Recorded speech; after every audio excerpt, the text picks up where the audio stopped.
Hello YouTube and welcome to the first Carboot Pickups video of 2012. So the season started early here it seems, and I went down this morning to check out the action.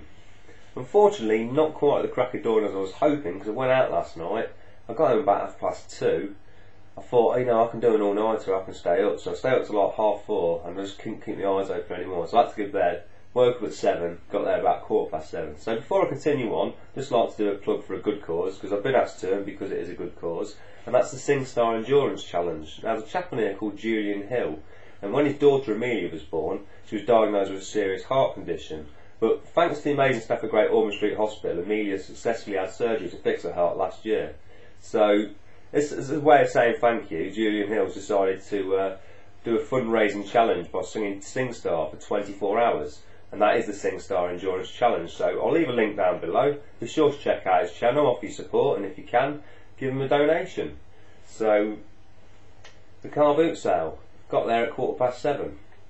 My market trader friends from Leicester Market were already present. They had a stall there, and his wife, girlfriend, sister, or whatever was patrolling the aisles. And I thought, geez, should have stayed in bed. I mean, I felt terrible, but lucky enough, I still managed to find myself quite a few nice items. The first thing I picked up was a Game Boy Advance SP in blue. Pretty nice condition. The keypad and the screen, only a few pitted marks. I've been playing Rayman 3 on it.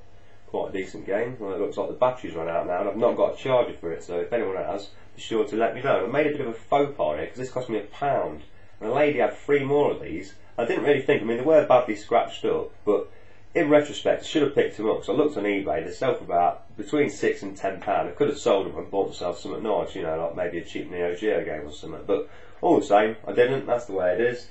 But I've still got that, and I'm pleased to have it. So the next one I came up to had about 15 PS1 games, and again another faux pas because they were 20p each. I should have bought them all, but I just bought 5 of them. And when I changed my mind and returned, unfortunately my female market trader friend had already got to them, and she was clearing up the rest of the FIFA and Tomb Raider games. So I managed to pick up Spider-Man.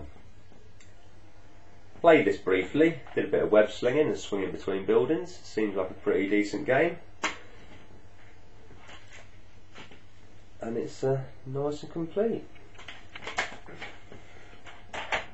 Next game I picked up, and originally when this came out I used to hate it.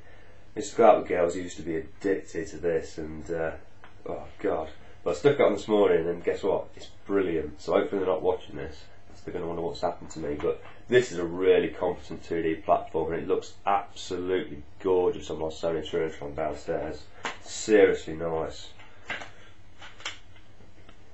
So nice and complete, and like I've said in videos before, I'm really not bothered about things being on PlayStation Platinum or anything. It doesn't bother me at all. So the next game, and I've not really heard of this one before, I have played it briefly and then straight away afterwards come onto YouTube and seen what other people thought to it. Read some comments, it seemed pretty well regarded, and as you can see it's called Ninja Shadow of Darkness. Quite a weird one. Shall definitely be playing it some more, and it's nice and complete as well. Next game I picked up in this 20p Bonanza was Actual Soccer 2, so this will please 28 Steve Ryan. He's quite a fan of this series, and I'm quite a fan of the actual sports games, to be honest. I really should have picked up Actual Ice Hockey when I seen it in Leicester the other week, and I had this back in the day, as they would say, and I'm sure it's going to be very nostalgic hearing the commentators, because I remember at the time it was pretty mind-blowing. You know, previous to this we just had FIFA games, so when a game came and actually had full speech, I was pretty blown away.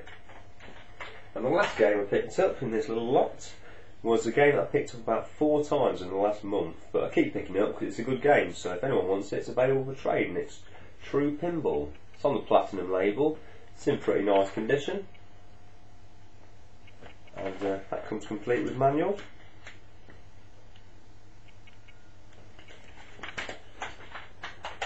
So the next time I came up to, I had a load of PS2 games. It seemed a bit strange, he didn't like have any idea what price he wanted for them, but this one didn't have the instruction manual, so in the end I just butted in and said I'll give you £1, and he says alright then. So that was Marvel vs Capcom 2. Now I've got this for the Xbox 360, but as anyone who's ever tried it will probably know, playing these older games, I on Monday displays, they just end up looking like ass. So really looking forward to plugging in the Namco arcade stick and giving this a whirl on the PS2 with a nice CRT. So people at the Carboot sale today, they seem to want a lot of money for stuff. Like there's PS2 bundles with a few games controllers and that. People were asking like 30 quid, and this guy had a Spectrum. It didn't even have the proper box. It come with a nice tape player and whatever else and a few games. He wanted like 25 quid for it. So I thought, you know, this is the nightmare that I've always thought is going to happen sooner or later, is that people are going to become aware of the value of this stuff. So when I seen these next 5 games sat on a trader's table, and he mostly sold DVDs and CDs. But when I seen him sat there, I thought, oh, this guy's going to be clued up. He's going to know something here. He's going to want a fortune for him. So he seen me looking at them, and I said, how much do you want for these then? He says, they're rare games, they are. He says, they're worth a few quid on eBay. He goes, they sell 10, 15 quid each all day long. I said, alright. And I'm thinking, well, I've got about, I don't know, 30 quid on me. I'm not even going to give you that, so God knows what he's going to want. I said, well, how much do you want from them?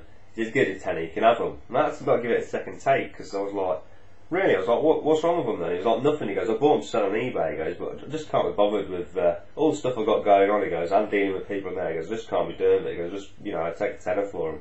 So anybody watching this is just going to realise this is a complete no-brainer, and anybody would have done this. So I'll stop going on and I'll show you what the games were. First game was Final Fantasy VII. Now this was the game I originally bought the PlayStation 1 for.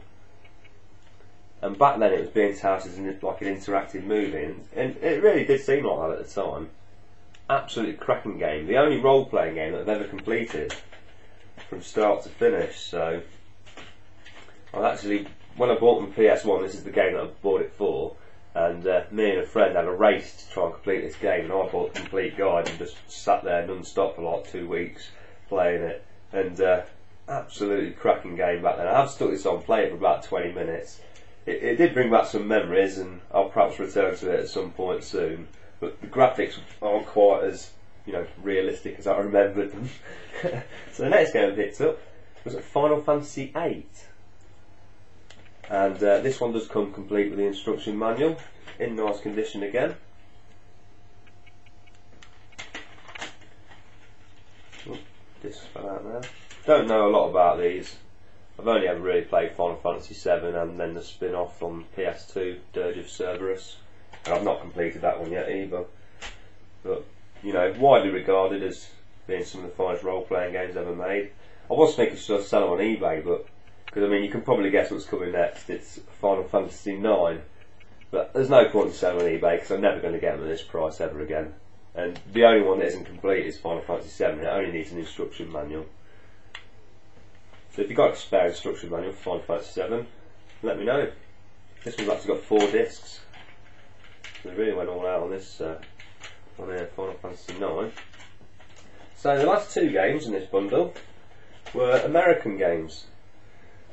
And to me, these are some that I really like on my shelf just because they look cool. You know, they're very different to obviously the PAL Mega Drive, PlayStation games that I'm used to seeing. And anyway, the first one was Final Fantasy Anthology Collector's Edition. I think this is Final Fantasy 4 and 5. I don't know. I'm not very good with Roman numerals. But either way, it comes with a soundtrack CD, and I've been listening to that, and it's pretty chilled out and relaxing, as you might imagine if you've ever played in the Final Fantasy games. And these, I honestly think that someone went on holiday to America, bought these 2 games, came back, realised they wouldn't work on their PAL PlayStation, and then just left them in storage because they're absolutely mint. I mean, these discs, you can't find a mark on them. So, really pleased to have that. I'm going to have to look into seeing if I can get the PS1 modified. And the last game was Final Fantasy Chronicles, which I think is Final Fantasy VI, and I know is Chrono Trigger, which is widely regarded as being the one of the best Super Nintendo games. So obviously this one with the CD sound is probably pretty awesome. Again, in absolutely mint condition. No soundtrack CD this time, but all the same. I have looked on the internet, you can get these in PAL regions, but you have to pay a pretty penny for them. So that's it really. Hopefully if things continue like this, it's going to be a really good Carboot season. So thank you for watching. Be sure to check out Julian's channel, and hopefully I'll upload some more videos soon.